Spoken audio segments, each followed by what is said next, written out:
در این ویدیو نحوه اینستالیشن فورترن در ویندوز برای شما نشان میدم که چطور میتونین فورترن روی ویندوز نصب بکنین و از او استفاده بکنین. برای که فورترن روی ویندوز اینستال شوه به دو سافتویر نیاز داریم، یکی تکست ادیتور است و یکی هم WinGW هست. ما اینجا فولدر روی اسکرین آوردیم که در فولدر یاردو را اضافه کردیم تا شما ببینید. یاردو سافتویر در گوگل قابل دسترس است، میتونین از اونجا دانلودش بکنین بگیرین.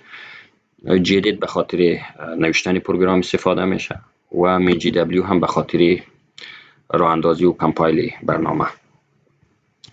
جدید ما قبلا اینستال کردیم، نیاز نمیبینیم که دوباره اینستال کنم. شما طبعا چیزی ساده است بلد هستین، حتما با اینستالیشن به محضی که دبل کلیک کنین و مراحلش یکی پشت هم نیکست بگوین حتما اینستال میشه.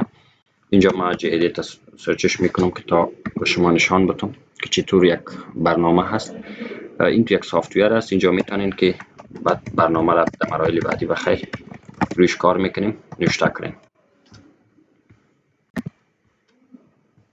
و چیز دیگه که هست WinGW هست. وقتی شما WinGW را بخواین اینستال کنین روی اینی Get Setup WinGW کلیک میکنین، دبل کلیک راه اندازی میشه، پیش میره مرحله به مرحله. البته داشتن اینترنت خیلی ضروری هست، بدون اینترنت ممکن نیست، باید اینترنت در کامپیوترتان حتما وصل باشه. وقتی که اینستال شد در اسکرین کامپیوتر اینی شارکت حتما اینی آیکن میآید، این را باز میکنین. وقتی که باز شد در این قسمت سمت چپ میبینین که اینجا کماندا گزینه‌های مختلف فعال است. اینجا شما بیسیک ستاپ انتخاب میکنین. اینی چند موردی که اینجا فعال میشه براتون در اینجا پیدا کنین. فورترن میبینین که ما قبلا اینستال کردیم، سبز شده.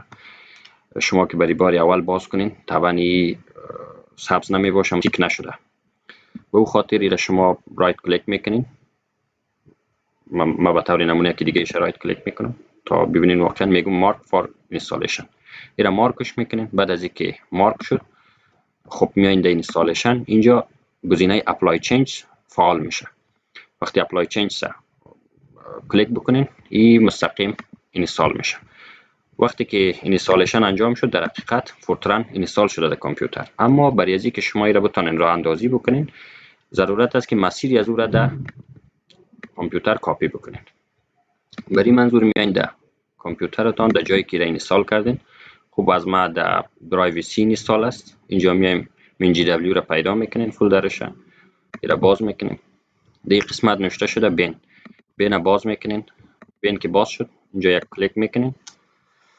به این شکل مسیر براتون باز میشه. ایره کپی میکنین. کنترل سی یا به هر مکانیزم و شیوهی که شما بلد هستین درش ایره کپی بگین. خب مینیمایز میکنیم صفحه را. بعد میایم در قسمت پی سی، اینجا پروپرتیز ایره باز میکنین.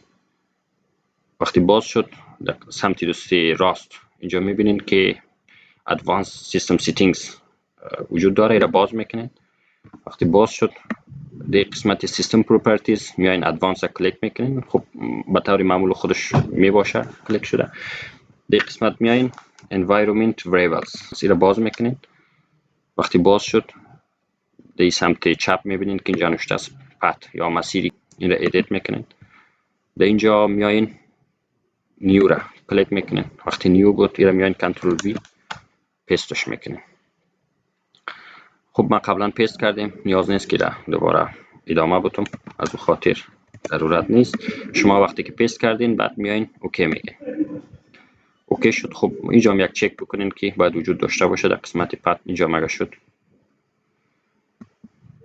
کاپ پیستش بکنین و بین شیوه بین مکانیزم روش و بعد اوکی.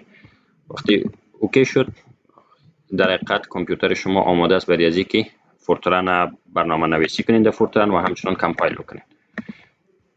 حالا برای از اینکه شما ببینین واقعا فورترن اینستال شده یا نه، میایین در قسمت سرچ بار کامپیوترتان CMD را باز میکنین.